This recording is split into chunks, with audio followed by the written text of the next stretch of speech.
And we move on to look at another set of questions. Question 7. There are 14 boys and 12 girls in a class.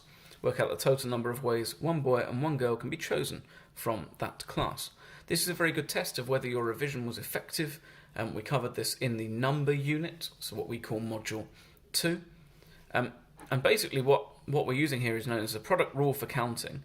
That is, if there are n ways of doing something and m ways of doing something else, the total number of ways of doing both at the same time is n multiplied by m. So for example, if I'm tossing a coin and rolling a 6-sided dice, then there are 2 ways that coin can land, 6 ways the dice can land, so there are 2 times 6, 12 ways in total that we can do those 2 things. You could have a head and a 1, head and a 2, head and a 3, head and a 4, head and a 5, head and a 6, and then a tail on all of those options as well. That tells a lot of you, therefore, that your answers, which were 2 or 4 or 8 or even 12, can't be correct because there are loads of different ways to choose boys and they'll all pair up with the girls. We are choosing one boy and one girl. The ways to choose boys, there are 14 ways to choose the boys, and there are 12 ways to choose the girls. We're doing both of them, so we multiply them together to give us 168 possible ways. Question 8, you're asked to simplify 1 over m squared to the power of 0.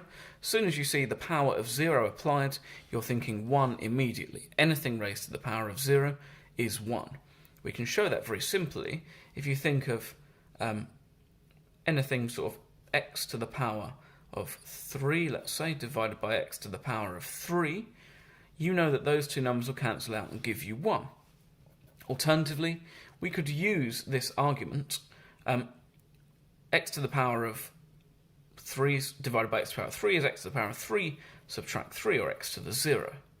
We could extend that x to the n over x to the n to make our same argument. Part B, simplify 8, x subtract 4, divided by x subtract 4, all squared. They've been very nice to you here. They've not left you to do any of the factorising yourself. We can cancel one of the x subtract 4's. So we're left with 8 over x subtract 4. Part C, simplify 3, n to the 4, w squared, all to the power of 3. So everything in there is being cubed, so 3 cubed is 27. N to the 4 cubed, well, if we have x to the a raised to the power of b, that's x to the a times b. So 4 times 3 is 12, so that's n to the power of 12. And w to the power of 2 times 3, w to the power of 6. Our next question asks you, on the grid, to sketch the curve with an equation y is 2 to the x, giving the coordinates of any points of intersection with the axes. It's quite likely, I suspect, that you recognise that sort of equation as an exponential growth. So you know that your general shape is going to look like this. It's going to be a curve of constantly increasing gradient, which never touches the x-axis. We call that being asymptotic. It gets closer and closer, but never reaches it. To find the point of intersection with the axis, therefore, we need to look for the value of y when x equals 0. Well, y is equal to 2 to the power of 0. Anything to the power of 0 is 1. So we're intersecting at 0, 1. I'll just be ultra clear in the exam on that point. Now let's imagine you don't know this general shape.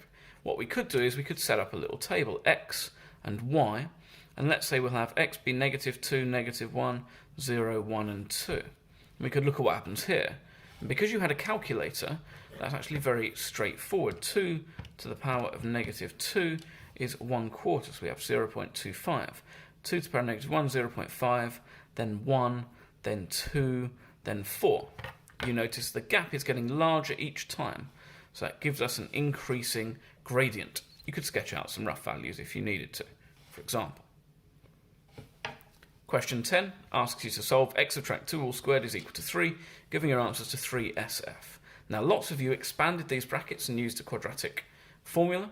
That is absolutely fine and will always work. And indeed I'll go through the setup for that very briefly. So this becomes x squared subtract 4x plus 4 is equal to 3. To solve a quadratic I need one side to be equal to 0. So x squared subtract 4x plus 1 is equal to 0. So I have a is 1, b is negative 4, c is positive 1. And I sub into my formula. But actually, this is much easier. They've basically done all of the completing the square work for you.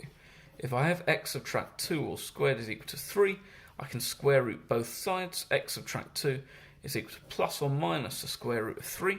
Remembering that plus or minus, because root 3 squared is 3, but also negative root 3 squared.